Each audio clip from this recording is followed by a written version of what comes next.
Watch this. The United States is now facing, the Congress, they are now facing the Religious and Accountability Bill to protect Christians in Nigeria, according to them. And let me tell you this. This is going to divide Nigeria. So I'm going to explain a lot of things to you in this video. First of all, Miyetti Allah. Do you remember that the leader of Miyetti Allah was arrested at a time and DSS freed him within 48 hours? A man that they said that they are going to charge him with treason for killing people, for helping Fulani militia to kill people. So that is by the way. The United States government is going to name the Miyetti Allah as a terrorist organization. This was a single reason before why Miyetti Allah put a bounty on Nnamdi Kanu, said because he called them terrorists. I see that what Nnamdi Kanu was, what he wanted to do before, is exactly the same thing the US is trying to do now. Now, apart from the Miyetti Allah, the Fulani militia, the Fulani terrorists, the US want to designate them as terrorist organization. Then after that, US want to go after terror sponsors. Now, why do they want to do this? You see, this will be a very long battle that people in Nigeria will not be able to stand. They will ask for Nigeria to divide. And that time, it might be too late. Now, Kwakwanso has been named as part of the people who were, sponsoring terrorists, and because of the kind of things he brought to Kano State that has led to the death of many people and so on and so forth. And people are asking, what about Shegumi? What about people in government? Blah, blah, blah. Calm down. Okay? This thing is going to take a very long time. But I see people, there is a high-level meeting going on across the powers that be in Nigeria. Tinubu seat is very hot at this moment. Tinubu can't stop America, unfortunately. And there are people who want Tinubu out by all means if he can't stop America. So, things are very complicated at this moment. And US is not going back on this. Don't forget, a lot of investigations have been done and so on and so forth. Like, the proof is there. Okay, people who were able to send almost in just one state 600,000 people to IDP camp in just one state. Those people are terrorists. So there is nothing you can say about that. Now, I was listening to Rufai. Rufai made my day today. He said because a lot of people in Nigeria, they are trying to confuse Nigerians and so on and so forth. As of the reason why America stepped forward to come to Nigeria to start putting their mouth in the issue of Nigeria.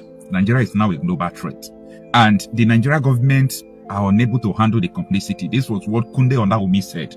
That if you want to stop this issue, you've got to arrest the president, governors, ministers. Nobody can do that. If they appoint you, like they appointed Musa, can Musa do something that Tinubu will be arrested after he comes down from office? Who born him? He can't do that.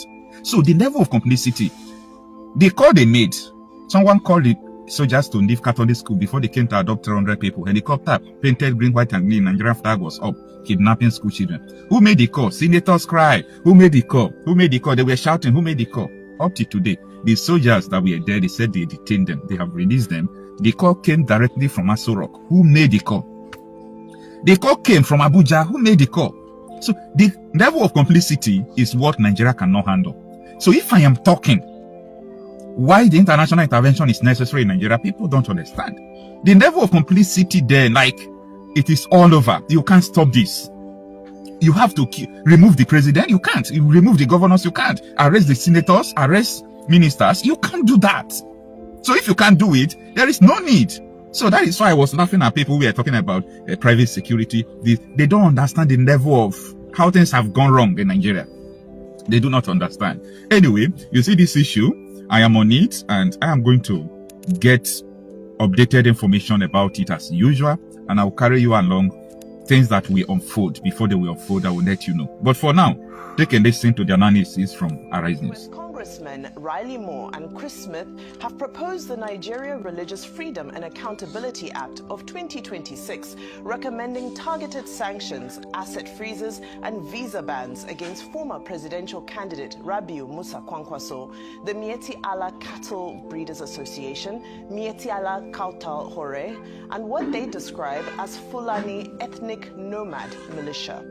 The bill alleges that the named individuals and groups are responsible for severe religious freedom violations. Shared by More on X earlier today, the document outlines statistics and historical accounts of attacks on Christians and on Muslims who advocate religious tolerance. It cites a lack of prosecutions or convictions of jihadist actors, characterizes this as a failure of the Nigerian government, and calls for coordinated support from France, the UK, and Hungary. The report also urges investigation into cases where non-Muslims are allegedly subjected to Sharia or blasphemy laws, and makes reference to victims including Rhoda Jatao and Deborah Yakubu. Now let's take a look at some tweets coming from the United States X space. Sean Nelson said the powerhouse team of Rep. Chris Smith and Rep. Riley Moore today introduced a new bill on religious freedom in Nigeria, increasing accountability measures, including recommendations for sanctions against Fulani militia and former Kano State Governor Kwankwaso, who introduced Sharia criminal law there. What we do know is that the first governor to introduce and implement Sharia law was Governor Ahmed Sani Yerima of Zamfara State in January of 2000, with other states following after that. Well, could this be a case of mistaken identity? Although we know that the bill itself, the proposed bill itself, doesn't make reference to Kwankwaso implementing Sharia law, but the commentary around it alludes to that. So it's a very huge development, because there have been several threats about naming people and outing people. And I think, I'm not sure whether people would be surprised that the first name on that list would belong to Senator Rabiu Musa Kwankwaso. Dr. Abati, I'll come to you. Oh, okay. Well, I mean, the United States has been interested under President Trump, either in his first term or now the second term, in religious persecution in Nigeria.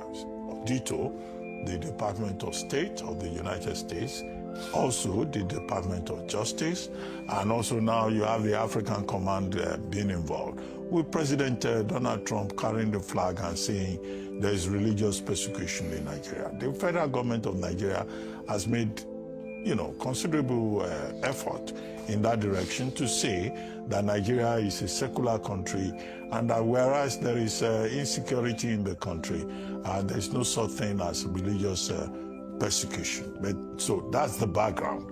And now, over the years, Nigerians have been saying, name the persons. Before now, there was an attempt, I think, by the United States and also the United Arab Emirates to say that there are certain Nigerians in government and out of government who are funding terrorism. I think also under the Jonathan administration, there was some debate about the admittance at a senior level that, in fact, there were saboteurs inside the government. Now we have reached an interesting point whereby the United States House of Reps, Representative Chris Smith, I think he's 73 years old, the two oldest.